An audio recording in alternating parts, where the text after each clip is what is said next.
Welcome to Matt Loves Eurovision. It's my Eurovision 2022 Top 40 Rankings countdown. It's place number 1. It's Italy, Mahmood and Blanco, Brividi. Please do click on the subscribe button, ring that notification bell, and like, share, and comment below. So congratulations, especially if you have watched all of my other videos and have been waiting for the number 1. But we finally reached the summit of my personal top 40, my pre-rehearsal personal top 40. And it was a really tough choice this year on who would be end up my number 1. And in some ways, I feel like almost most of the songs in my top 10 could easily have been my number 1, but I've said, something like my number 2, Czech Republic, could easily have been a joint number 1, but I have gone for a single entry as my number 1, and that is last year's winners, Italy. And they are represented this year by former Eurovision runner-up Mahmood, pairing up with Blanco to sing Brividi. And Brividi is one of these rare things at Eurovision. It is a male duet.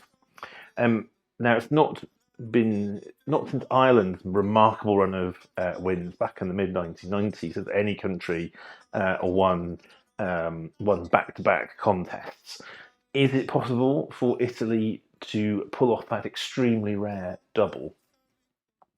Well, the famous Sanremo Music Festival, which predates Eurovision, in some ways in many ways was the inspiration for Eurovision. It was once again the source of the Italian Eurovision entry, and it saw a triumphant return for Mahmood. He won Sanremo in 2019, and then he went on to finish second at Eurovision that year with Soldi. That was, in fact, my number 1 song of my personal top. How many songs it was that year? My personal number 1 in 2019, and so it's a double win from me for Mahmood. His career has gone well since Eurovision. He's had a number of he's done well in Italy, and also he's toured more widely in Europe.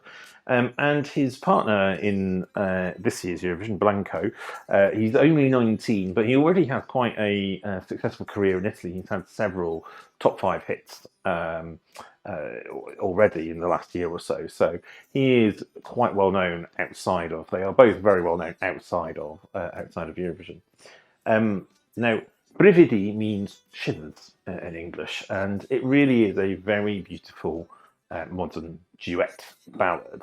And it genuinely does give me shivers. I always get goosebumps with that hair standing on end, particularly with Mahmood's vocals. Just hearing his voice again, it just brings back memories of 2019. But he's just gorgeous vocals, and he emotes so well, and it's a really beautiful thing. Now, contrary to what some people think or possibly would like to believe, this is not a duet between a couple, but it is about a connection of 2 individuals who both are struggling and making mistakes in their relationships. Now, one happens to be gay, which is Mahmood, although Mahmood doesn't like to be labelled, and Blanco, who is straight.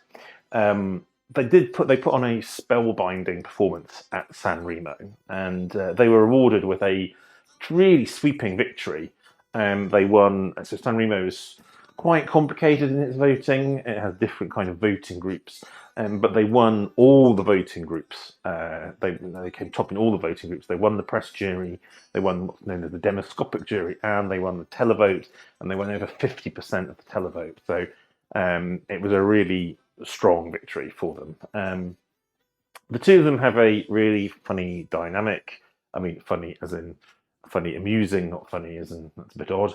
On the one hand, you've got the very, very cool Mahmood, and then on the other hand, you've got this energetic goofball that is Blanco, and who, as far as I can tell, certainly spends most of his time in a lot of his music videos just in wearing white pants.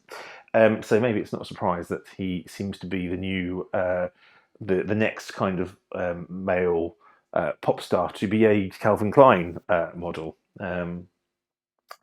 Despite these seeming differences in temperament, they genuinely have good chemistry, and they seem to find each other's company quite amusing and their press conferences and interviews when they're interviewed together are always very entertaining.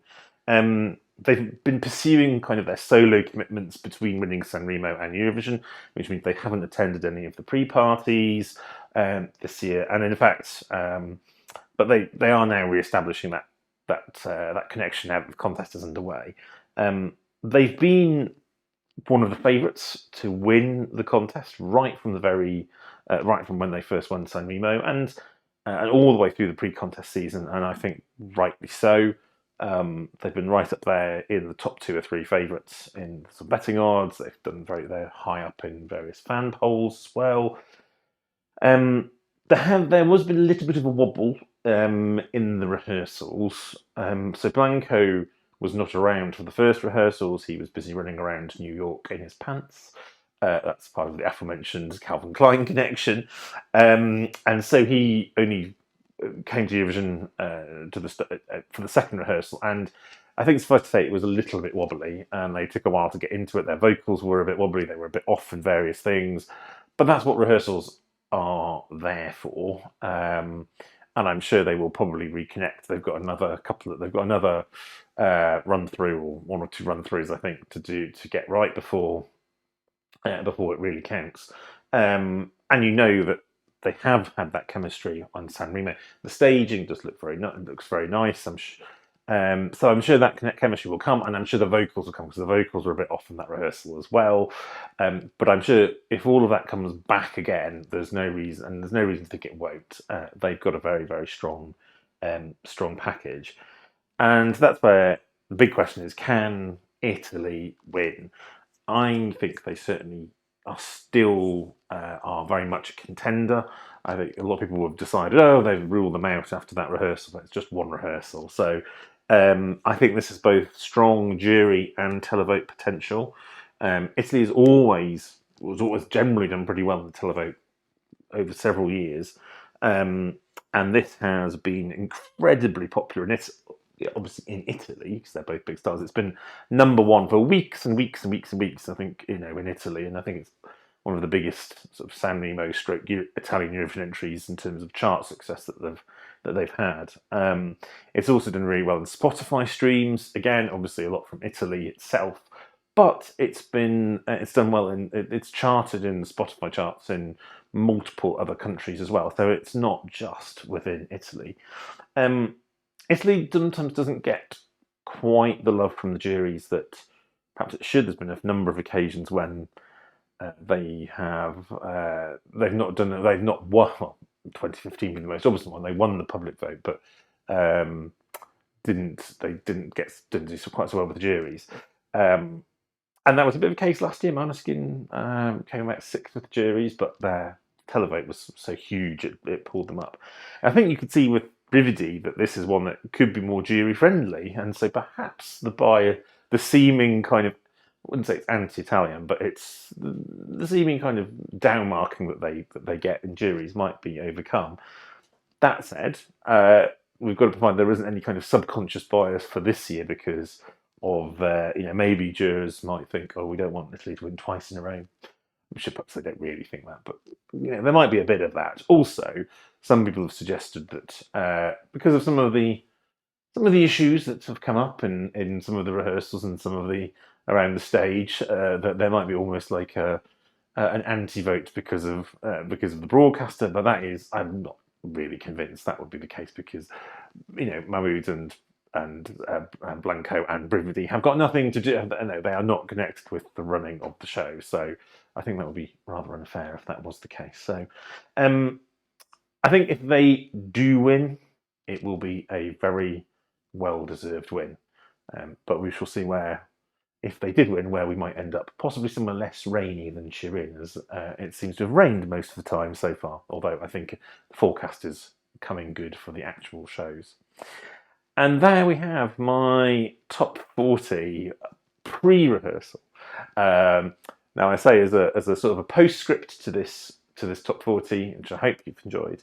If I was doing it again, looking at the rehearsals, some of the rehearsals, obviously I would, there might be some slight shifting around, but my top ones always run into the rehearsal side. But I always think, well, I'm not going to change it now because sort of set it before we get into the rehearsal side of things. So I may have a little reflect when we get to after Eurovision, how much my top 40 would, or how much certainly my top ones would change, and if I've got any sort of big surprises or big disappointments. But we're about to enter the Eurovision week with the shows. I'll be doing some videos on sort of previews and reflections as best I can. I'll be going away down to London, so I won't be in my normal environment, but I will still try and get some videos posted, and I will be, of course, putting blogs posts up as well. So I hope you have a wonderful Eurovismus, and please do join me on my future videos.